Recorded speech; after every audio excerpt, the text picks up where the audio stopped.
a very bloody affair. Today we are talking about Over Your Dead Body. Now this is currently sitting on Amazon Prime. It's recently come out in the last couple of weeks.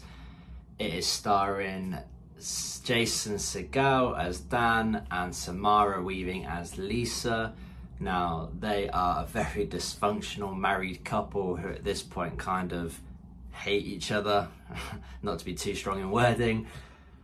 So they plan to go away for a weekend at Dan's family cabin as a nice little getaway, see if they can get closer. They're in a lot of financial debt at the minute, a lot of issues.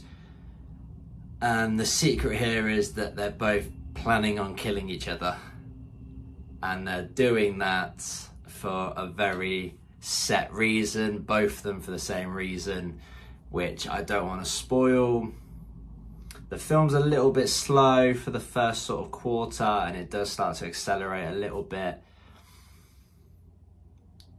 Obviously the characters are very edgy, especially Dan. He's a director who now directs adverts. He did direct his own film, but it was very much a flop, and he's almost seems to have given up a little bit on his career at this point, just doing adverts as a job with not much passion. Lisa is an aspiring actress who's trying to break into the industry, and Dan, being a husband who is a director, isn't really helping her, and that's growing a lot more resent as well between the two, because he's got a really good platform to help her and he's just at this point choosing not to.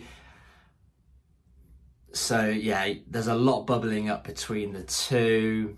They get to the cabin and it's all very edgy. Obviously neither of them are killers. They're trying to do it for a specific reason. So it takes a little bit of time for that to sort of warm in.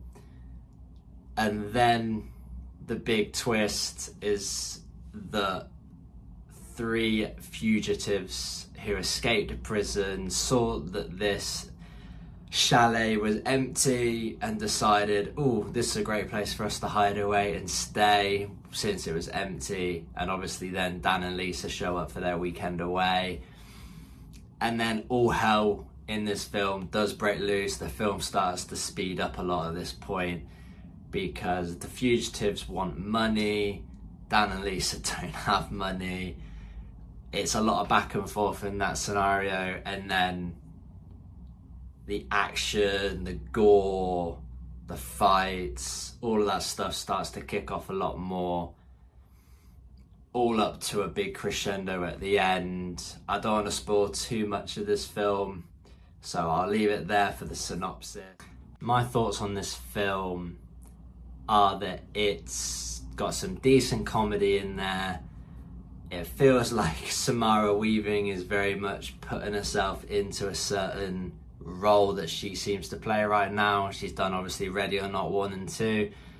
And this feels like that sort of similar style of film, bit actiony, bit gory, trying to get out of a bad situation. For her, it feels a bit of a carbon copy in terms of the acting role that she's chosen here. It's not a bad thing, she's good at them. They're all enjoyable films, just saying this is almost becoming her style of role. She puts on, I don't know whether she puts on the accent, but it's quite a strong accent that she has in this film, which for a while took me to get used to it. The gore's good in this. Like I say, it takes a little bit of time for it to really accelerate, but there are some sort of decent gory bits in there. Quite a lot of killings, quite a lot of bloods, and all that side of it. I didn't think it'd actually be, not saying it's awful compared to like a horror or anything, but I thought it'd be softer than it actually was in the end. So I was quite pleasantly surprised, because I'm a big fan of horrors and thrillers, so it was nice that they actually did lean into it as much as they did, because I was kind of hoping they would. The acting in this overall is great. There's Timothy Olyphant, obviously Jason Segel and Samara Weaving, all fantastic actors and actresses. So the casting on this I thought was brilliant. Not a usual role for Jason Segel, obviously. I've seen him in How I Met Your Mother and Shrinking and shows like this, so this is completely off cuff for him, but it works. They're both quite detestable characters. You're almost watching the film thinking, do I actually care if either of these people die? You almost get to that stage that you're not actually fussed who survives in this film by the end of it. You might end up rooting for one of them maybe, but I really didn't mind at this point who actually did or didn't die. Comedy, there's a little bit of comedy in there, but I wouldn't say it's heavy on it. I didn't find myself laughing too much, to be honest with you.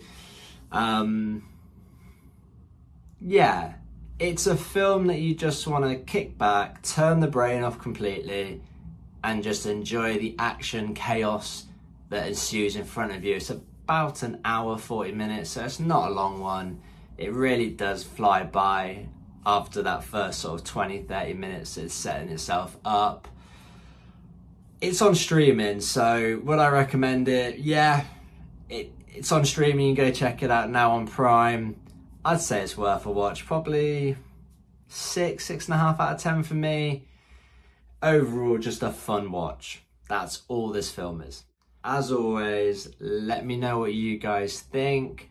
Like and subscribe, I'd really appreciate it. I want to see some comments, let's get some interactions going. And I appreciate you all for watching as always.